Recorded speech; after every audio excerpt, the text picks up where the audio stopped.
Alright guys, what is up? It is Gnomes. We're here in a game between Igorotyra and Elf4ntgun. Elf4ntgun here on the left hand side. As we saw in the last video by Kia, he was playing Iron for Stronghold Paladins. And we have Igora here on the right hand side. Looks like he's playing STSP meta. So generally I would say Elf4ntgun is one of the best players in the game. He just does not play very often, but he plays very precisely, has a lot of good thought out moves.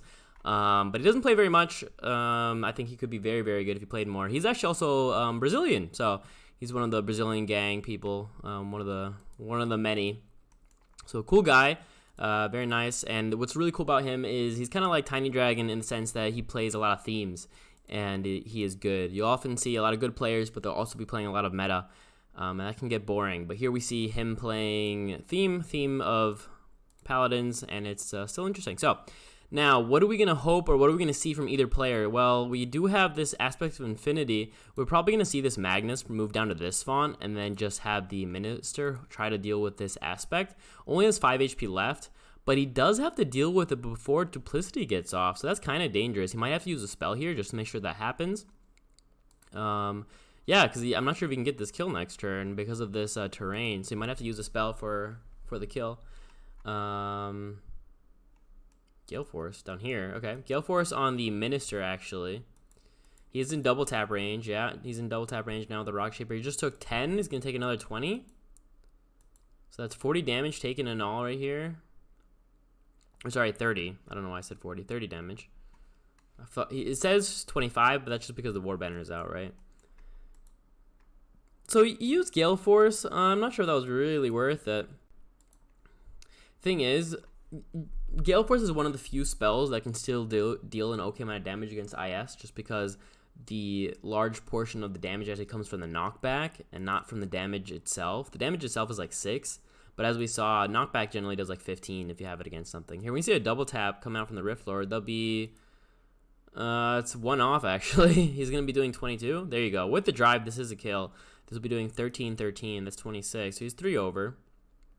Actually, no, a little bit less because of the defense. But it's a kill either way. Nicely, well done kill. He mathed it out quite well. Though, I was wondering, do we actually have? All right, so we do have Cleave and War Chief on this Bastion. We could see a Attendant here. That could be then a charge. This is a two turn cooldown, so that comes out quite often. Yeah, it looks like he has charge now. Charge plus Cleave on a Rift Spirit, maybe. Also Invigorate up. Oh, did he want to do that? Interesting move. He could go here now, and that way he can hit the Rift Lord as well with the Cleave.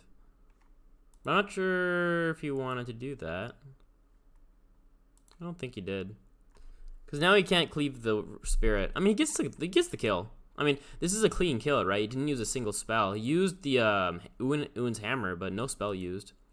Though, I don't know. Do you go for this Norglobe? This is scary. Or do you move back 1? It's a pretty big Norglobe, but then he's trapped. He has Cleave to get away. Yeah, okay, he runs away. That's a good idea. I mean, it's kind of it's such a juicy Norglobe, but then he's closer to the enemy, and it's a bit scary, you know.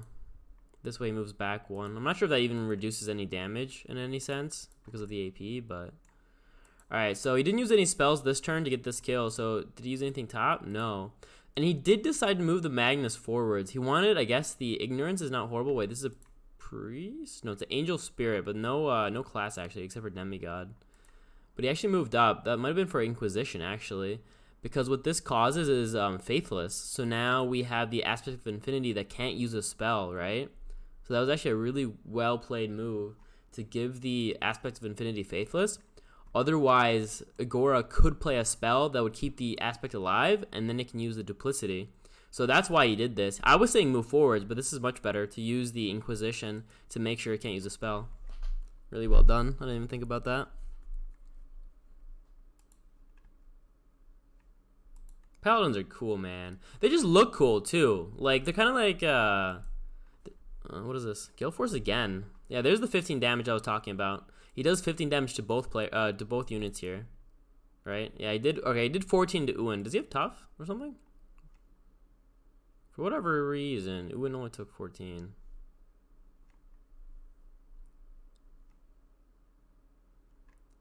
Weird. Oh, Grip My Hymn. That's why. So Grip My Hymn was up. That's why. Anyway, but I don't see Bastion is at tough rank 3, 2 defense. He has 5 defense right now.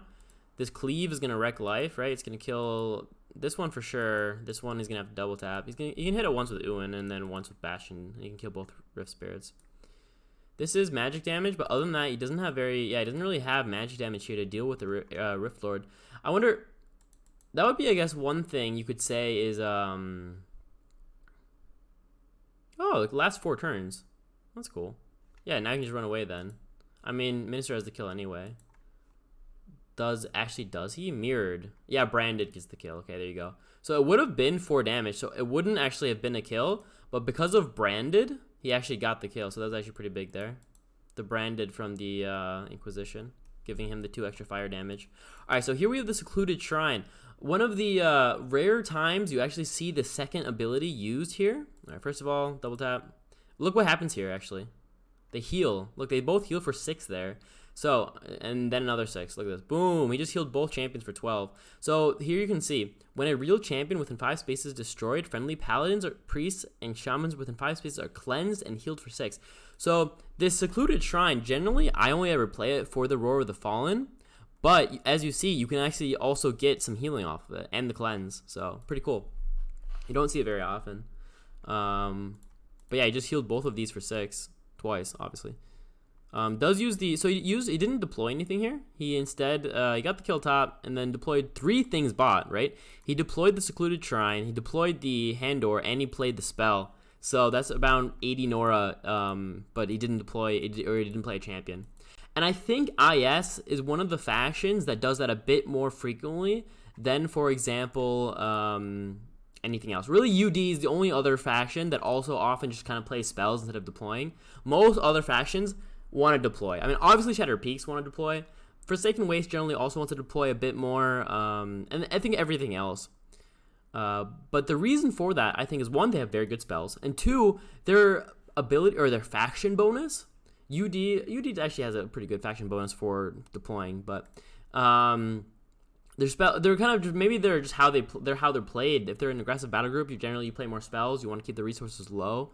Because if you play a champion back here, right, it takes 2 turns to get into the front. While if you're playing an aggressive battle group, you want to just, keep the rush going in a way.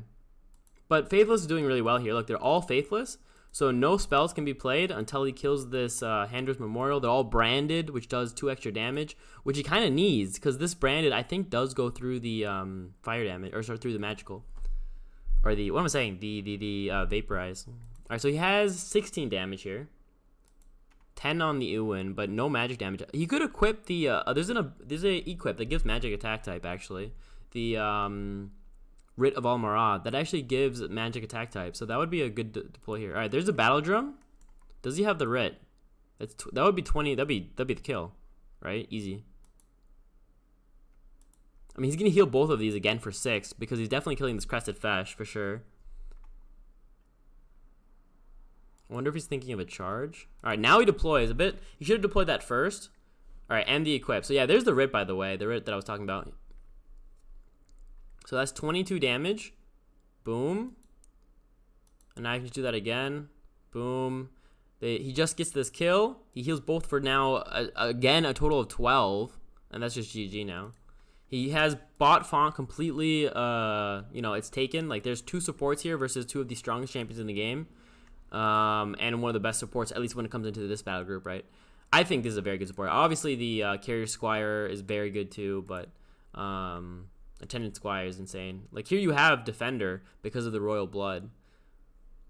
I really like these abilities. I mean, generally most people don't, but I really like the abilities. It makes me feel special. When it says, so when a certain champion is in play, here we see Talgar, this champion gets 2 damage and multi-attack. Or when Uwin is in play, he gets 2 defense and Defender. So here we see Defender working, so he has +2 defense here. We have a 3 defense Iron Fist, Uwin from Iron Fist. He also gets +2 defense because he's a Paladin.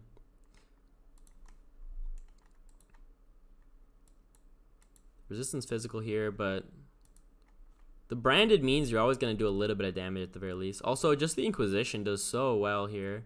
Inquisition is kind of insane. I'm really saying, I think that, actually, Okay, he didn't actually kill the secluded. That would have been worse. But I'm actually saying though, paladins have some pretty cool things and potential for like abilities. First of all, I think they're a good rush theme because of all the branded. You can just move in, and all of a sudden they can't play any spells to help them. 2, they have constant cleanse because of the Trail Hallowed Ground. So they're constantly pushing. They can't be stopped because of the constant cleanse. We're probably gonna see a, an attendant and a invigorate here. On the Bastion, most likely has the highest damage at 21. Yeah, there's the invig. That means he can double tap. He'll also be able to hit the Mika once because of the cleave. So there's the one attack. Also, you can't get charmed, right? Yeah, this is a hero. Heroes can't become charmed. So there you go. Look at that. That was like 80 damage. Not bad. Does he have... This is a 3-turn cooldown. He might have it up. Yeah, he does. There you go. Kill. Does he heal? How far is this? 5 spaces. Okay. So yeah, I think paladins are really dope, actually. I really want to make this battle group now. It looks so cool. Like, the champions look cool. The interactions look cool, right? Oh, it plays another one of these. Another reason, by the way, why you want to play a lot of spells is because of the minister. So not only does the battle group itself play very well as an aggressive battle group that keeps playing spells, because of all the faithless and just like keeping their champions alive, but also the minister with favor means all your spells cost 5 less, right? I wonder if there are any good paladins you can play with adaptive. I know the adaptive champions in IS. Let's see. There's the what's it called? The Doombringer, but I don't think that's a paladin. There's the mage girl or dude, it's a dwarf. That's a wizard. And then there's him, obviously. He is adaptive. But other than that, there's only one other adaptive champion. That's not good. Yeah, you don't use he did so. I mean, actually, did that do normal damage? It did 6 and 3. Yeah, so it's not normal. Okay. Yeah, because you don't want to use Stone Barrage on a champion with tough, right? It does like no damage. And the last one is, what was I saying? The Grovel, and that's also not a paladin. So sadly, very few of the paladins have. Only one of them has the adaptive. But either way, they play well with spells and like pushing. All right. I'm surprised that Igoro is still playing. Like, his top farm is contested, and for whatever, this taking 10 damage. Oh yeah, because he had 20. Yeah, we have a 17 damage in Inquisitor with scale armor and the War Chief. What does this give again? Scale armor. If it is a race dwarf, it gets 3 damage. Yeah, this is not a dwarf. It's actually one of the few. This is a paladin. One of the few paladins that isn't a dwarf. There's also a dwarf. Yeah, having both of these on 2-turn cooldown, I mean, you're always just like switching off. You don't really need this champion in the front ever, and he's fine if he is in the front. Like, if you have Talgar, he's doing okay damage with +2 damage and multi attack. But you can just have him in the back using the abilities, and you don't even feel that bad. It's 1 hit, 2 hits.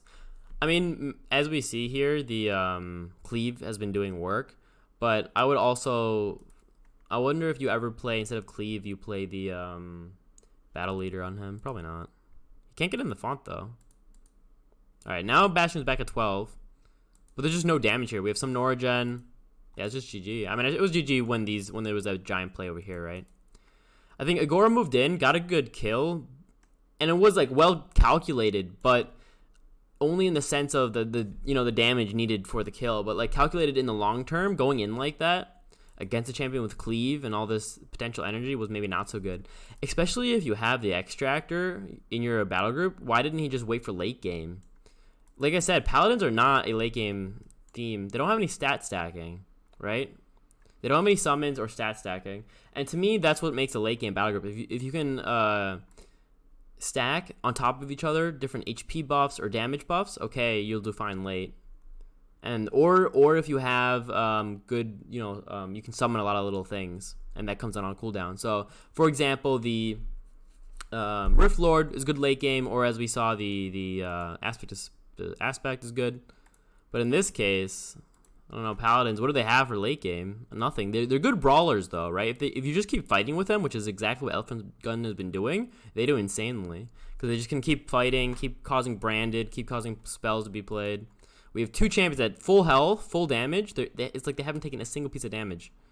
And they're 93 Nora and 83. Like, how does that even happen? So, and we have we have the Valdak in the back healing. I always found this a weird combo. Because you reveal 6 units, but generally you play the champion when your champions are at half health, right? Because of the divine favor. So you're playing the champion late game when most of your stuff is revealed anyway. But I guess if you get it like mid game, it's not bad. If you can use it well, I don't know. All right, 15 damage. I wonder if I think he used these both on the same turn, right? So these are both on cooldown. Holy Armaments is still up, so that's been doing not as much work because it's off cooldown, but whatever. Oh, does he still have the kill? No, not even close. I mean, he still has 27 health. And he has magic resistance because of the font bonus. Ooh, did he mess this up? Because he's not on the font anymore with Uwen. Uwen's not on the font anymore. Also, did Uwen just take 15 damage?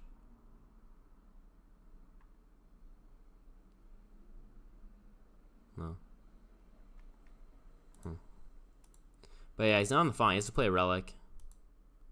What could he have? He doesn't have War Banner. He doesn't have the Secluded Shrine. He could actually play. He could demolish this, seeing that's in the back now. There's no point not to, right? Might as well demolish it. Just get it off cooldown. And then get the Roar of the Fallen going. All right, see, look at this. Now he has multi-attack and 12 damage. Like for 60 Nora. 60 Nora. That's basically 59. Why does he could really demolish the Secluded? I wonder. I think he probably just forgot about it. Got the kill though up there. I didn't even see that. What happened? How did he? 10 and just dies. He just like smacked it and it died. He's like, you're dead.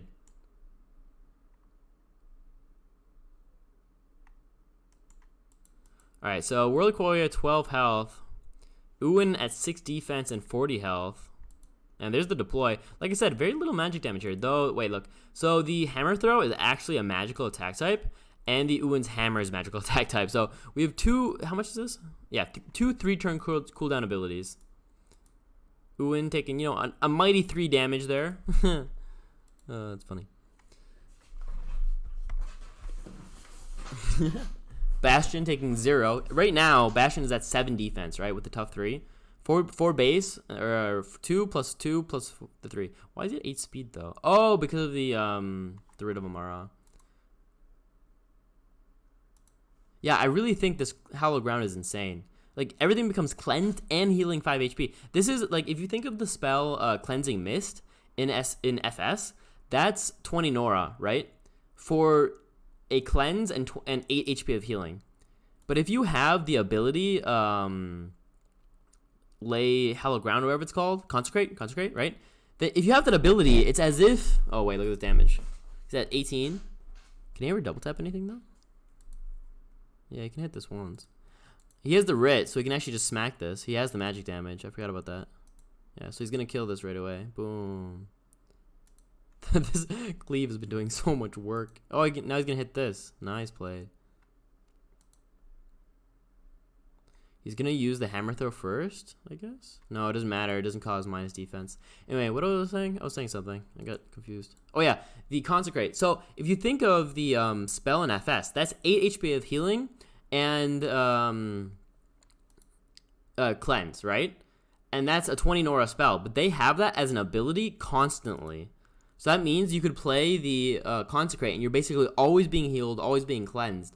That's why I'm also wondering if you could play like in a really aggressive paladin deck with honestly they don't have spell presence because of Faithless. You constantly are cleansed, right, because of the Hallowed Ground, and you can get through shit with branded.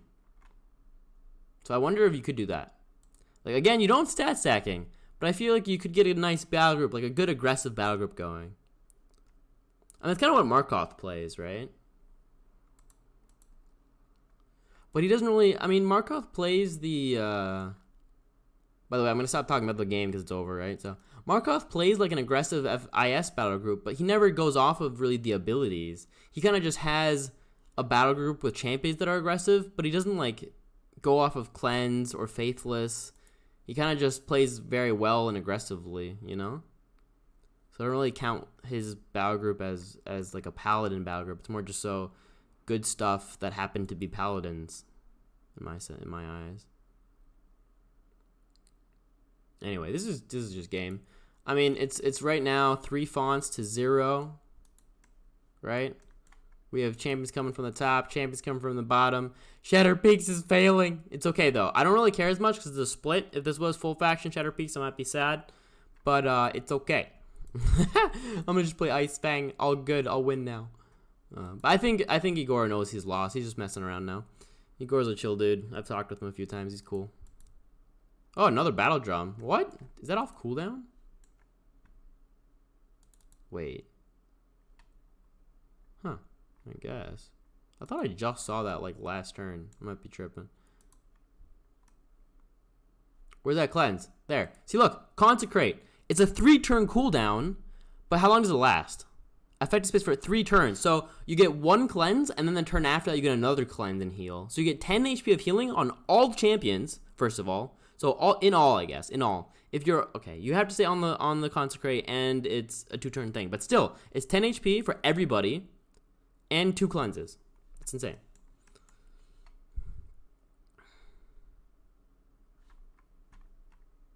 I wonder if you could do like an amplify healing deck with this. You know? Oh wait, we're gonna have Invoke go off here. No, what are you doing? Well, he's gonna get out of range in a sec, I'm guessing. No, I'm just confused. Is he charging? You should get out of range with the squad. It doesn't matter. It literally doesn't matter. The game's over. But to be completely perfect, he might want to move out of the invoke range, but it doesn't. Yeah, it doesn't. That's fine. It's fine. It don't matter. There you go. Double kill. Smacks them both. The Cleave's done so much work this game. It's insane. Cleave can be fun sometimes. And there's another Grip My Hem. Again, with this favor, that's like a 20 spell. There you go. GG. Well played. Very nice kills. It's a fun battle group for sure. I think you can't play it like late game, I think. I mean, you do have some okay abilities to like get into the fight, right? Because you have the attendant, so you can like run in and maybe get a kill. But you don't have stat stacking. So like, what would you do against something that just like plays 3, fucking Rift Lords or whatever? You know, what do you do? I guess if you have the medal of whatever it's called, then you can kill the summons and get damage for it. But we didn't see any range in that battle group, at least not there.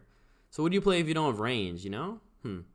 Interesting. I think they're awesome either way. GG.